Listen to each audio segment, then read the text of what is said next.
네, 뉴스 주민 시간입니다. 오늘은 이진성 기자가 나와 있습니다. 자, 이 기자 시작해 볼까요? 네, 이 자유한국당 나경원 원내대표가 지금 중국을 방문 중입니다. 네. 그 광복절인 어제 중국 충칭에 임시정부 청사를 방문하고서 방명록에 이름을 남겼는데 그거를 네. 자신의 그 SNS에 올렸습니다. 네. 저게 오늘 하루 종일 논란이 됐죠. 네. 네.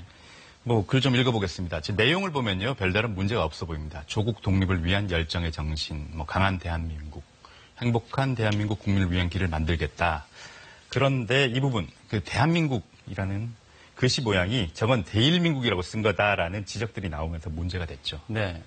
나경원 원내대표가 저렇게 썼을 리는 없겠죠. 글씨체가 좀 그런 것 같은데요. 그렇죠. 근데 네티즌들 반응 좀 더 보면요. 저기 대일민국이란 글자 히읗하고 아래에 자유한국당 히읗하고 확연히 구별이 된다. 때문에 확연하게 그 위쪽에 한이 아니다, 일이다 이렇게 지적을 하고 있고 또 지난해 현충원 방문 때 방명록을 봐도 히읗자 모양이 다르다. 그래서 대일민국이라고 쓴 거다. 이렇게 주장이 나오고 네. 있습니다. 히읗자를 좀 이상하게 쓰는군요. 어쨌든 글씨체를 둘러싼 해프닝 같은데 나경원 원내대표는 입장을 내놨습니까? 네, 이 상식적으로 제1야당 대표가 그랬겠느냐 말도 안 된다. 네. 저거는 원래 글씨체가 필체가 저랬을 뿐이다. 이렇게 해명을 하고 그러한 지적에 대해서 강하게 성토를 했는데요. 어쨌든 이 글씨체는 어떻게 보면 해프닝에 불과하지 않습니까? 네. 더 큰 문제가 됐던 거는 이 방명록 내용을 올린 다른 글이었습니다. 네. 사진보다 글이 문제라고요? 네네. 무슨 얘기입니까? 화면 한번 보시죠. 74년 전 오늘 사실 대한민국이라는 나라 이름조차도 아직 정해지지 않은 시점 이런 글을 올렸는데요. 네. 1945년 광복절을 맞았을 때 대한민국 이름이 정해지지 않았다? 그런 얘기인가요? 그런 내용입니다.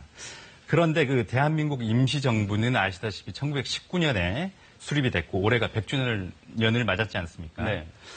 그 당시 그 선포한 헌법에 해당하는 임시헌장을 보면은 대한민국이라는 국호가 명시되어 있습니다. 네. 그래서 이 나원내 대표가 임시정부 청사에 가서 임시정부를 부정한 거 아니냐 이런 비판도 나오고 있습니다. 네.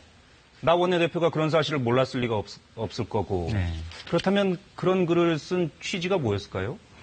네, 그래서 나 원내대표 측에 직접 문의를 해봤는데요. 네. 이 대한민국 국호는 1948년 재헌의회에서 투표를 통해서 공식적으로 제정된 것이다. 그러니까 그 이전에는 국호가 정해졌다고 할 수 없다. 이렇게 답을 했습니다. 네. 역사적으로 보면 대한민국 국호는 1948년 7월 1일 그 재헌의회 표결에서 헌법 1조 그 대한민국은 민주공화국이다라는 조항이 통과되면서 확정된 건 맞습니다. 네. 아무리 그래도 대한민국이라는 국호를 임시정부에서부터 쓰기 시작했고 우리 헌법에도 임시정부를 계승한다고 명시되어 있는데 네. 좀 논란이 되겠는데요? 네, 그렇습니다. 결국은 그 최근 야당에서 다시 불을 지피고 있는 1948년 대한민국 건국 주정과 이어져서 조금 논란이 더 계속될 것 같습니다. 네, 알겠습니다. 잘 들었습니다. 이진성 기자였습니다.